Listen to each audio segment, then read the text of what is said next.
Hello, welcome aboard Guenevere, our North Sea 27. My name is Greg Delezynski, and this is my wife Jill, and we'd like to welcome you to this video. We moved the short distance from Ventura to the Channel Islands Harbor. This is a very nice, very well laid out and cruiser friendly harbor. As you come in, the harbor master is just on your right hand side and easily visible. Just to the port of the harbor master is the fuel docks, and if you continue on down straight almost all the way to the end, just before you hit a bridge, are the guest berths. They're very nice and very close to shopping and a marine store. Some time back, I sailed into this harbor back in the early 80s, and it has changed a lot since then. It's much nicer.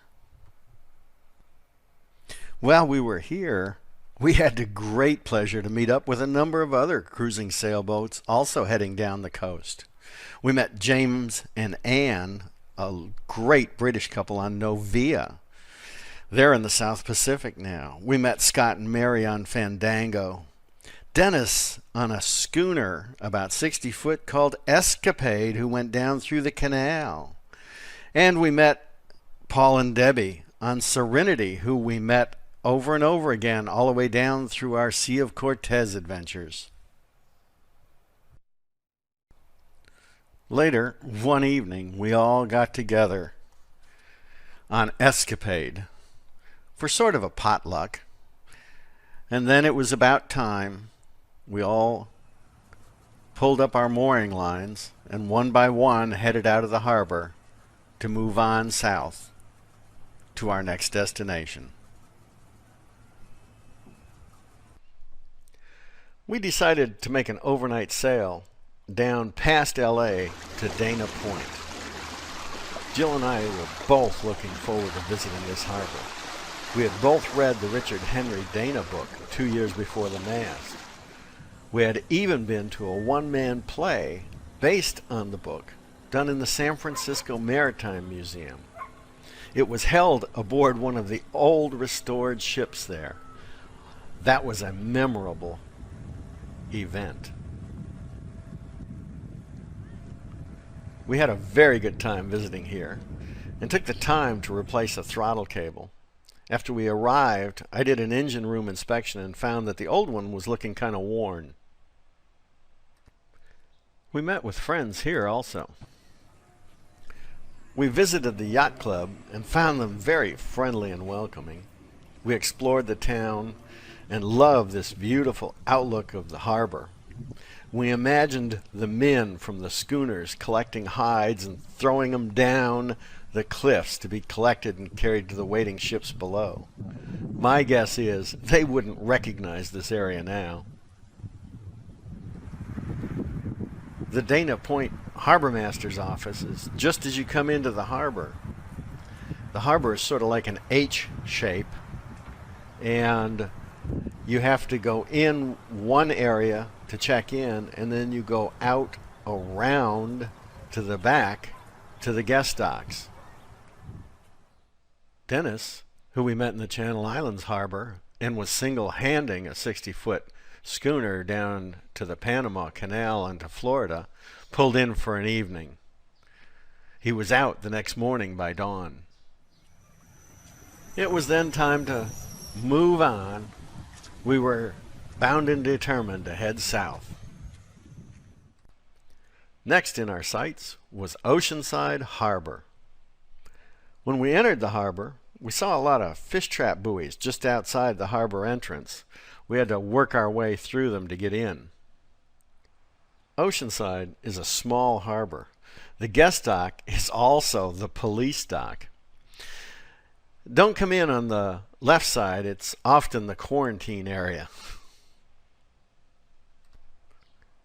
We didn't feel that this was a real good stop for cruisers, as there are no real services nearby, such as groceries.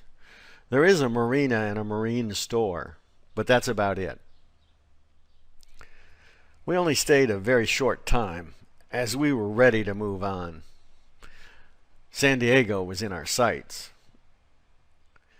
Because we wanted to make San Diego during the day and business hours, we decided to depart Oceanside before dawn, keeping those fish trap buoys we saw on our way in on our minds. Jill was up on the bow with our handheld spotlight. She kept us away from grief. It would have been very easy to wrap one of those lines around our prop. I was a bit sensitive about that prop shaft now. On to San Diego. Wow, we were given an absolutely gorgeous morning to make our way into San Diego. The view of the sun streaming through the clouds were awesome. What a morning we had. As we were on our way, we heard the USS carrier Ronald Reagan departing. We decided that we would go ahead and give them the right of way, no matter what. We have to say that San Diego gave us a lot of mixed feelings. We had always thought of San Diego as a big boating center, and certainly there are a huge number of boats in the area. But we did not consider it a very boater-friendly area. All of the harbors have a lot of rules that must all be followed. We had read about the A9 anchorage for transient boats, or the cruiser anchorage. This anchorage is for visiting boaters only, and you have to show proof that you live outside of San Diego County. You have to do this in person at the harbor police office to obtain a permit. Permits are for 30 days at a time, up to 90 days in any 1-year period. We expected to stay there.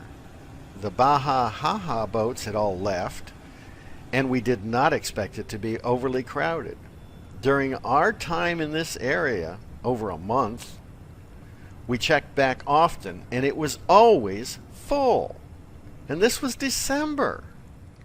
When we checked in, we found we could stay at the small set of slips near the harbor police dock. It was $10 a day for the first 5 days and $20 per day for the next 5 days, and that's for any size boat. But then you must leave. It was now December, and one of our sons, Aaron, was about to return to the U.S. from Thailand. He was on an extended vacation there after getting out of the Army. He asked if we could stay in San Diego for a bit of extra time so he could visit with us before we headed into Mexico. What could we say? Absolutely. As it turns out, a couple of good friends were also in the area. They had done a lot of sailing in San Diego and were members of the Silvergate Yacht Club. So after our stay at the police dock, we moved over there. What a nice organization they are. We all got together and watched the lighted boat parade and generally had a good time exploring the town together. We were also visited by a number of old friends who now live in the San Diego area. We got together with Kerry from the North Sea Emerald. He drove us around to do some last-minute provisioning. Then, wouldn't you know it, just as we were about to head south, storm after storm started marching through. So we waited, and we waited. Another boat, much larger than us, decided they needed to go. They're a family of 5, and they had a limited time to cruise. They headed out one evening. By dawn, they were back. All aboard were seasick. This confirmed our decision that it was too rough out there. We waited a few days later. January 13th, we fueled up and headed out. Once we were out, we used our WinLink ham radio email system to send a note to the larger boat to give them a weather report. we were off now to our first foreign port. Excitement was in the air. We set out for Ensenada, Mexico in the early afternoon. By our calculations, we would arrive early the following day. We first stopped by the fuel dock in San Diego and then headed on out. We were now about to make our first foreign port, and some butterflies were taking a couple of laps in our bellies. But the coast was fading behind us, the sun was setting, and ahead of us, the Baja was calling.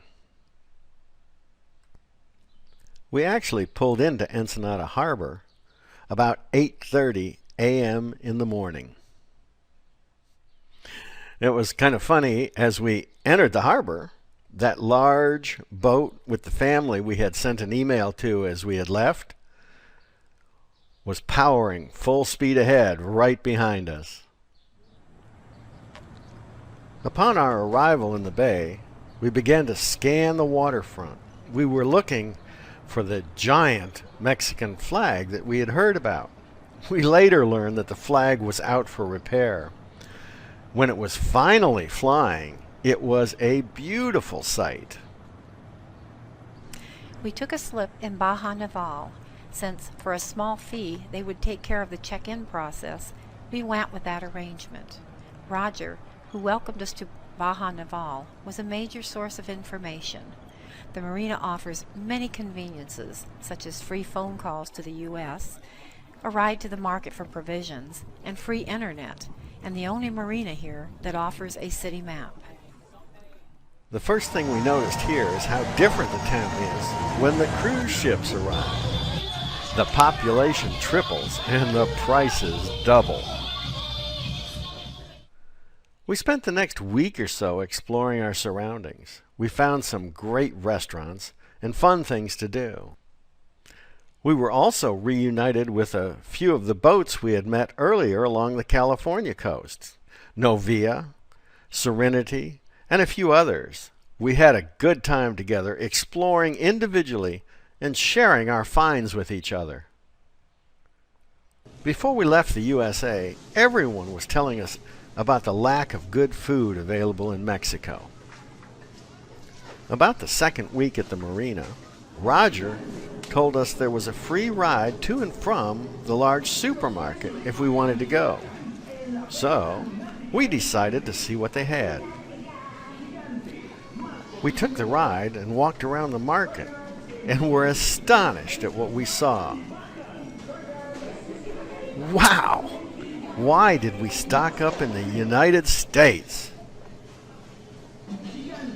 As you can see, there was nothing we wanted that we could not find in this store. It was one of the best food stores that we have been in, and at much better prices than in the USA. As a matter of fact, we bought some filet mignon. It was some of the very best meat we have had. Fresh fruit and vegetables were plentiful. There was fresh bread and even an internet cafe right in the store. During our stay here, Jill felt a bit ill with something like a cold. There was a nurse on board a boat next to us, and she suggested we get some antibiotics from the local pharmacy. No prescription necessary here. We wish we had waited to purchase our medicines for our first aid kit until we got here. The prices are much better. As it turned out, she did not need the antibiotics, but it was a learning experience for us. A short time later, we were about ready to head south. I walked into town to pick up one last thing, and what did I see? A poster for Carnival. Well, what can I say? You can't just leave before Carnival, so we decided to stay a bit longer. Then, as we were walking in town, we saw a store with two of the posters advertising the carnival in the window, and two of the beautiful costumes displayed in the front window. As we talked to the lady who owned the shop, With an idea of trying to get one of the posters for a souvenir, Jill struck up a conversation, and she was invited to a very special event. Each year, just before Carnival, the local ladies' club has their own party. It is a private club for women only. My cruising friend and I were the only Norte Americanas there. Everyone comes in costumes to compete for trophies, but the highlight of the evening was the ladies competing for queen. They wear costumes that would rival a Broadway play. Each competitor devises a theme and builds a performance with music and dance around that theme. She may have as many as 25 girlfriends participating with her. The costumes and choreography are all at their own expense. This is all for the one night, and then the costumes are retired to their closets. All done for the honor of being crowned queen. These girls stood for over 5 hours in 5-inch heels and huge headpieces. We had a wonderful time and danced all night long.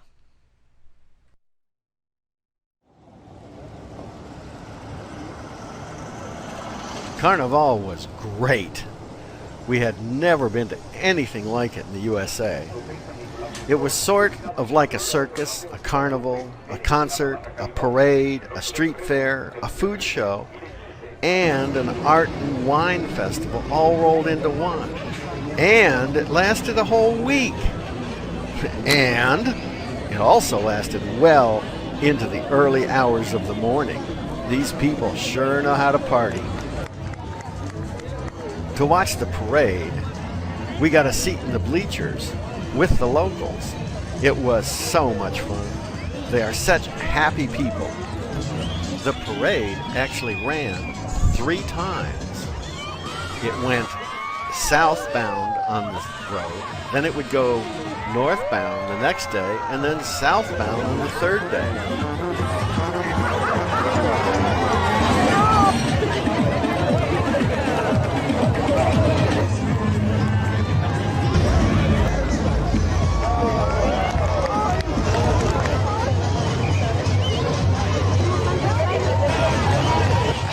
Many had spray cans of foam and string and covered as many of the parade participants as they could, including the police. Each day we would walk around and taste the treats and watch the entire goings-on. There must have been at least 5 stages along the streets. One interesting thing that we observed is that there's a lot of healthy food served during the carnival. I got to taste taco pastor. Wow, was it good! And only about 30 cents each. Turned out to be one of my favorite foods here in Mexico. Paul and Debbie of Serenity really enjoyed it too. After Carnival, although we were ready to go, we had to wait a week or so for a good weather window. One boat with a couple of young guys tried to rush it. They departed and wound up returning the next night. Their roller furling jib had blown out of the metal track. While we were in Ensenada, President Fox flew into town and dedicated the new immigration office. Since our arrival, the check-in and out procedure had been changed. The Mexican government had moved all of the offices, including a bank, that take care of the different aspects of the process into one building. This made the process a lot less painful. Just throw it up on the bow. Thank you for the hospitality. Anytime, thank you. Have a good trip. Thank you very much.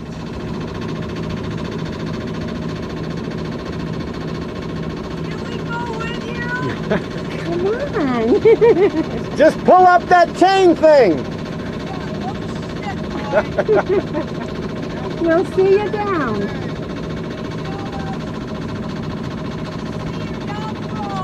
We're going to be looking for you.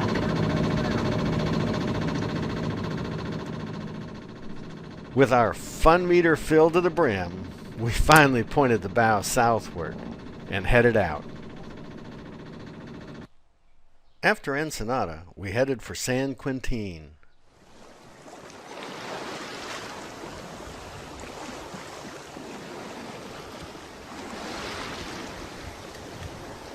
This trip was absolutely spectacular. We had a great sail for quite some time.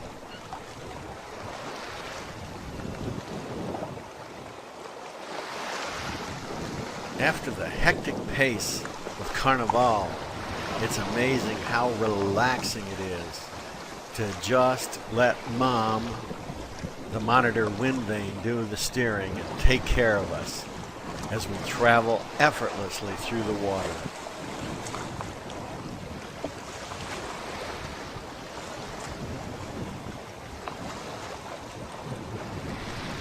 We anchored at about 2 p.m. San Quentin anchorage. It was interesting in that you could be at anchor a mile from the far shore, yet see breakers halfway between you and that shore.